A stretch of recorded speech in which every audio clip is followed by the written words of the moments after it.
Hello बच्चों, आज हम लोग बीए थर्ड ईयर में यूनिट फर्स्ट का चैप्टर सेकंड है आपका देशी रियासतों का विलय, राज्यों का पुनर्गठन और विस्थापितों का पुनर्वास, इस बारे में पढ़ेंगे। इस चैप्टर के 3 पार्ट हैं।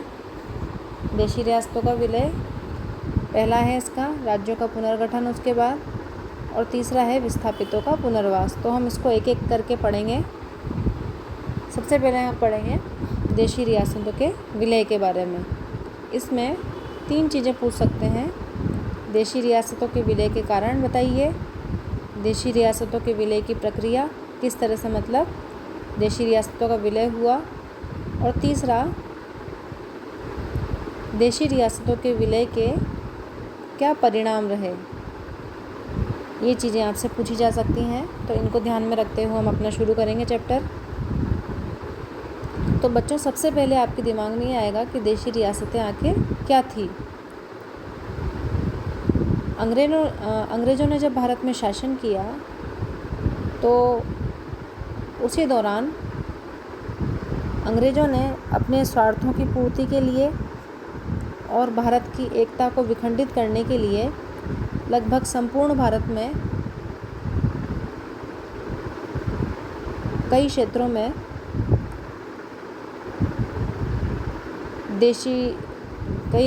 में राजाओं के हाथ में शासन सत्ता सौंपकर कुछ राज्य स्थापित किए,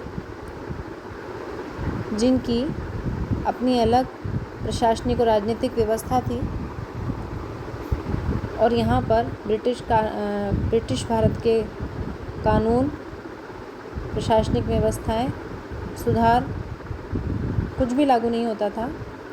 इन राज्यों में राजतंत्रात्मक प्रणाली कायम की गई। तो इस प्रकार लगभग संपूर्ण भारत में लगभग 563 बड़ी और कई अनेक छोटी रियासतें अंग्रेज़ों ने स्थापित करी। तो ये देशी रियासतें थी।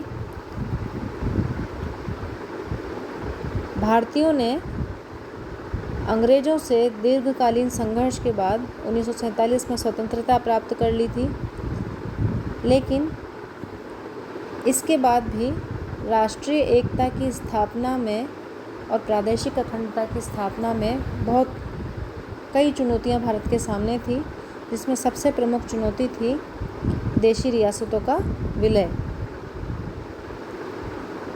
हमने अभी पढ़ा कि अंग्रेज़ों ने अपने साम्राज्यवादी हितों की पूर्ति के लिए ब्रिटिश भारत से अलग इन रियासतों का अस्तित्व तो कायम किया।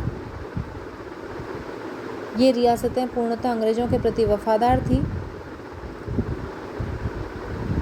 अतः अंग्रेज़ों ने अपनी फूट डालो और राज करो की नीति के तहत अधिकांश राजाओं को इस बात के लिए तैयार किया कि वे भारत में न मिलकर अपना स्वतंत्र अस्तित्व कायम करें। लेकिन भारत सरकार को यह ज़रूरी था कि संगठित राष्ट्र का निर्माण करना है, तो इन पृथक इकाइयों को भारत में मिलाकर एक संगठित राष्ट्र का निर्माण किया जाए, क्योंकि ये देशी रियासतें सामाजिक और सांस्कृतिक दृष्टि से तो भारत का अंग थी, लेकिन राजनीतिक और प्रशासनिक दृष्टि से ये रियासतें स्वतंत्र थी। जो ब्रिटिश भारत की कानून व्यवस्थाएं थी, नियम थे, वो इन रियासतों में लागू नहीं होते थे, जिससे यहाँ की सामाजिक, आर्थिक और राजनीतिक स्थिति बिल्कुल दयनीय थी। अतः देश के विकास के लिए ज़रूरी था कि इन सभी इकाइयों को, रियासतों को मिलाकर भारतीय संघ में शामिल किया जाए।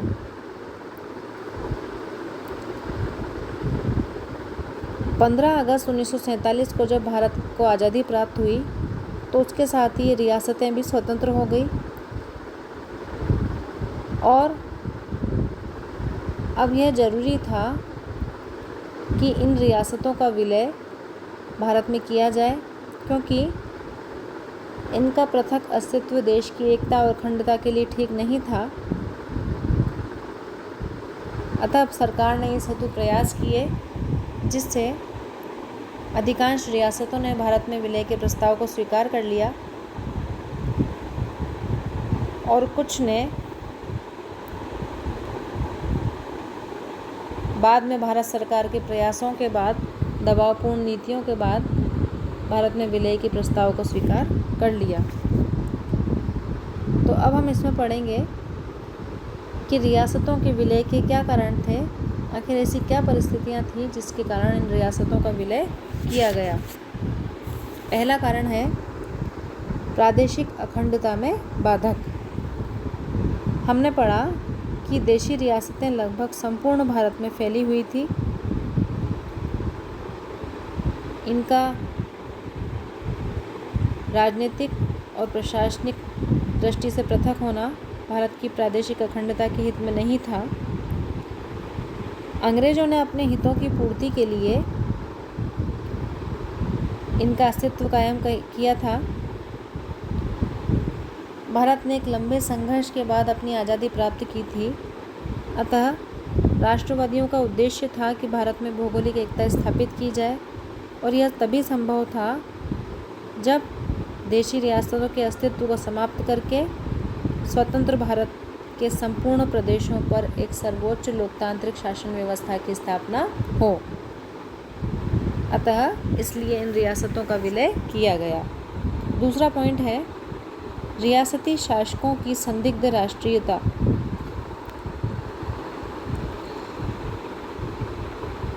बच्चों, जो यहाँ के अधिकांश शासक थे वो सैकड़ों वर्षों तक ब्रिटिश दासता के अधीन रहे। यहाँ के शासक जो थे अंग्रेज़ों के प्रति उत्तरदायी थे। जब ब्रिटिश भारत में राष्ट्रवादी आंदोलन उत्पन्न हुए, स्वतंत्रता आंदोलन प्रारंभ हुए, तो इन शासकों ने अपने राज्यों में इन राष्ट्रवादी गतिविधियों को कुचलने का पूरा प्रयास किया। राष्ट्रीय भावना के विकास के प्रति इनका रुख हमेशा नकारात्मक रहा। 1935 में जब भारत सरकार अधिनियम के तहत भारतीय संघ के गठन की बात कही गई, तो इन देशी रियासतों के शासकों ने अस्वीकार कर दिया कि नहीं चाहते थे कि भारत से अंग्रेजी शासन की स्थापना समाप्त हो। अतः स्वतंत्र भारत के प्रति इन रजवाड़ों की रियासतों की राष्ट्रीयता पूर्णतः संदिग्ध थी। अतः इसका एकमात्र समाधान था कि इनका भारत में विलय कर लिया जाए और इन पर प्रजातांत्रिक शासन व्यवस्था की स्थापना हो। तीसरा है देशी रियासतों की निरंकुशता। देशी रियासतों में राजतंत्रात्मक शासन प्रणाली कायम थी और यह शासन प्रणाली अपने आप में निरंकुश होती है। अंग्रेजी सत्ता के अधीन रहते हुए रियासतें अपनी प्रजा के स्थान पर अंग्रेज़ों के प्रति पूर्णतः जिम्मेदार थी। अंग्रेज़ों ने भी अपने स्वार्थों की पूर्ति के लिए इन रियासतों के शासकों को बोला कि आप अपने स्वार्थ के लिए जनता पर शोषण करें, प्रजा पर मनमाना अत्याचार करें। अतः इनकी निरंकुशता को समाप्त करने, सामाजिक समानता की स्थापना, नागरिक अधिकारों की स्थापना आदि के लिए ज़रूरी था कि इन रियासतों का भारतीय संघ में विलय कर लिया जाए। अगला पॉइंट है रजवाड़ों की या रियासतों की फिजूल खर्ची। देशी रियासतों के जो राजा थे वो निरंकुश होने के साथ साथ विलासी प्रवृत्ति के और ऐशो आराम का जीवन जीने वाले शासक थे। अपने ऐशो आराम के लिए उन्होंने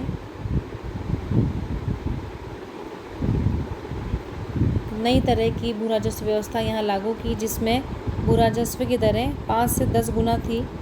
राजस्व वसूली के कोई नियम नहीं थे। यहाँ के शासक विदेशों में रहकर अपनी जनता पर अत्याचार करके पैसे खर्च करते थे। सामंतवादी व्यवस्था धीरे धीरे यहाँ पर बढ़ती जा रही थी शासकों की इस प्रवृत्ति के कारण। अतः स्वतंत्र भारत में फिजूल खर्ची वाले इन देशी रियासतों का कोई महत्व नहीं था, इसलिए इनका एक विलय एक ऐतिहासिक आवश्यकता बन गया था और सरकार को इस बात के लिए बाध्य हुई कि इनकी फिजूल खर्ची पर नियंत्रण लगाया जाए और जनता पर अत्याचार में कमी आए। अगला पॉइंट है रियासतों का पिछड़ापन। ब्रिटिश भारतीय भूभागों की तुलना में रियासतों में भारी सामाजिक और आर्थिक पिछड़ापन व्याप्त था। ये इसलिए था क्योंकि वहाँ के कानून और व्यवस्थाएं यहाँ पर लागू नहीं होते थे और अंग्रेज़ों ने कभी प्रयास भी नहीं किया और ना ही यहाँ के राजाओं ने यह प्रयास किया कि यहाँ की स्थिति में सुधार हो सके। इन रियासतों के निवासी अब देशी रियासतों के अस्तित्व को सामाजिक और आर्थिक प्रगति में बाधक मानने लगे। यहाँ पर उद्योगों का पूर्णतः अभाव था। पुराने तौर तरीकों के कारण कृषि भी भारी पिछड़ेपन की स्थिति में थी। भूराजस्व व्यवस्था की कठोर शर्तें यहाँ पर लागू थी, जिससे किसानों का शोषण होता था। शिक्षा और स्वास्थ्य की राज्य की ओर से कोई व्यवस्था नहीं थी। अतः इस स्थिति में आम जनता में अभाव पैदा होने लगे कि धीरे धीरे अब इस तरह की शासन व्यवस्था से मुक्त हुआ जाए। इन परिस्थितियों में रियासत के अंदर और बाहर राजाओं और इन रियासतों के विरुद्ध वातावरण बन चुका था और इनके विलय के बिना जनता की आकांक्षाएं पूरी नहीं हो सकती थी। अतः यहाँ की जनता ने अपने शासकों को बाध्य किया कि वे विलय के प्रस्ताव को स्वीकार करें। रियासतों में अगला पॉइंट है रियासतों में प्रजातांत्रिक संस्थाओं का अभाव। सभी देशी रियासतों में निरंकुश राजतंत्रात्मक शासन प्रणाली कायम थी, जिसमें प्रजातांत्रिक संस्थाओं को कोई महत्व नहीं था। यहाँ पर भारी राजनीतिक पिछड़ापन व्याप्त था। प्रशासन के सभी स्तरों पर कोई जनप्रतिनिधित्व को कोई स्थान नहीं था। कार्यपालिका और न्यायपालिका जैसी संस्थाएं विकसित अवस्था में यहाँ पे नहीं थी। राजाओं और सामंतवादी व्यवस्था के कारण उन्हीं को न्यायिक अधिकार प्राप्त थे, जो जनता पर अपने न्यायिक व्यवस्था के कारण अत्याचार करते थे। कुल मिलाकर शासन व्यवस्था में जनता की भागीदारी पूर्णतः नगण्य थी। यहाँ के शासकों का शासन जनभावनाओं के अनुकूल नहीं था। यहाँ के निवासियों को किसी तरह के कोई अधिकार प्राप्त नहीं थे। अतः इस माहौल में और भारत के स्वतंत्रता संघर्ष से प्रेरणा लेकर यहाँ की लोगों में चेतना बढ़ने लगी और जनता यहाँ की प्रजातांत्रिक महत्वाकांक्षा के कारण वह चाहती थी कि यहाँ भी रियासतों का अस्तित्व समाप्त होकर प्रजातांत्रिक शासन की स्थापना हो।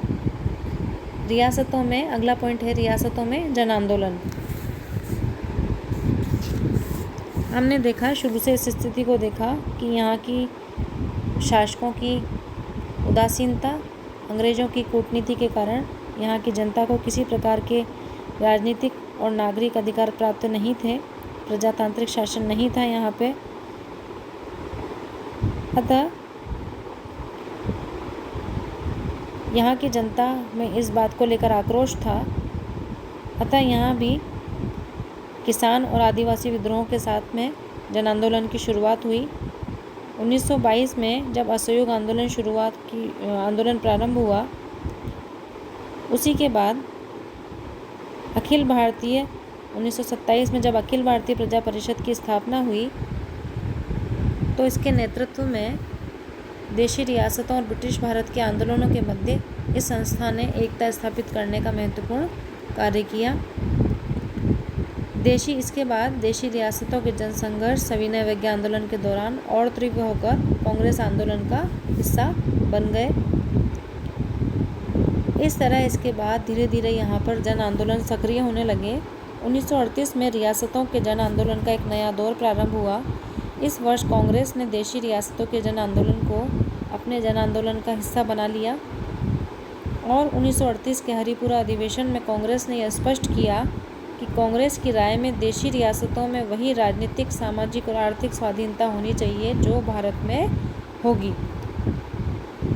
कांग्रेस यह चाहती थी कि रियासतों में पूर्ण उत्तरदायी शासन की स्थापना हो, प्रजा के नागरिक अधिकार सुरक्षित रहें और राजाओं का शासन पूर्णतः समाप्त हो। धीरे धीरे 1942 के बाद यहाँ के जो जन आंदोलन थे उनमें परिपक्वता आती गई। प्रजामंडलों की उग्र भूमिका ने उपनिवेशवाद और निरंकुश राजतंत्रात्मक तथा सामंतवादी प्रणाली को खुली चुनौती दी। यहाँ के जो नेता थे, जन आंदोलन के नेता, उन्होंने इस बात के लिए प्रोत्साहित किया कि सामंतवादी और राजतंत्रात्मक शासन व्यवस्था का अंत हो। अतः ऐसी स्थिति में देशी रियासतों के भारत में विलय के अलावा कोई रास्ता शेष नहीं था। इसके अलावा एक पॉइंट है अंग्रेजों की दोहरी नीति। उसके बाद है देशी रियासतों का क्षीण मनोबल। बच्चों, हमने देखा कि जो यहाँ के राजा थे अधिकांश देशी रियासतों के, वे पूर्णतः किसके प्रति उत्तरदायी थे? अंग्रेजों के प्रति उत्तरदायी थे जब भारत को आज़ादी नहीं मिली थी। तो जब भारत आज़ाद हो गया और ब्रिटिश शासन का अंत हो गया तो अंग्रेज़ों के यहाँ से जाने से इनका मनोबल क्षीण हुआ। उसी समय क्या हुआ कि जो स्वतंत्रता आंदोलन भारत में चल रहे थे तो उसी की प्रेरणा से यहाँ भी जन आंदोलन प्रारंभ हुए। तो उनको मिल रही सफलता से यहाँ के राजाओं का मनोबल धीरे धीरे कमज़ोर होने लगा, क्योंकि अंग्रेज़ों ने उनको बिल्कुल अपना परजीवी बना दिया था। उनमें नेतृत्व क्षमता, प्रशासनिक निर्णय लेने की क्षमता, राजनीतिक समझ पूरी तरह से समाप्त हो चुकी थी, अभाव हो चुका था इन क्षमताओं का। अतः जब भारत सरकार ने प्रस्ताव रखा विलय का, तो अधिकांश रियासतों ने विलय के प्रस्ताव पर हस्ताक्षर करने को स्वीकार कर लिया। लास्ट पॉइंट है सरदार वल्लभ भाई पटेल की दृढ़ता। देशी रियासतों के विलय के मामले में कांग्रेस सरकार एकमत थी।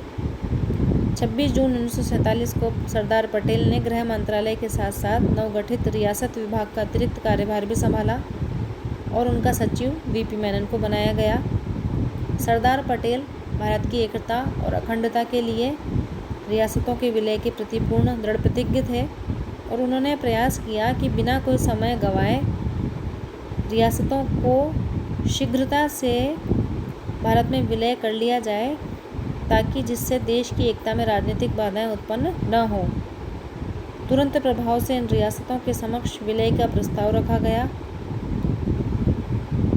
कई तरह की शर्तें रखी गई, नियम प्रस्तुत किए गए ताकि ये राजा विलय के प्रस्ताव को स्वीकार करें। अतः इस प्रकार पटेल ने स्थिति को देखते हुए, तत्कालीन स्थिति को देखते हुए अपनी कूटनीतिज्ञ और रणनीतिक तरीके से सभी रियासतों का 1949 तक भारत में विलय कर लिया। अगला हम पढ़ेंगे अगली क्लास में बच्चों विलय की प्रक्रिया और हैदराबाद, जूनागढ़ और कश्मीर रियासत का भारत में विलय किस प्रकार हुआ, उसके बारे में हम डिटेल में अगली क्लास में पढ़ेंगे। धन्यवाद।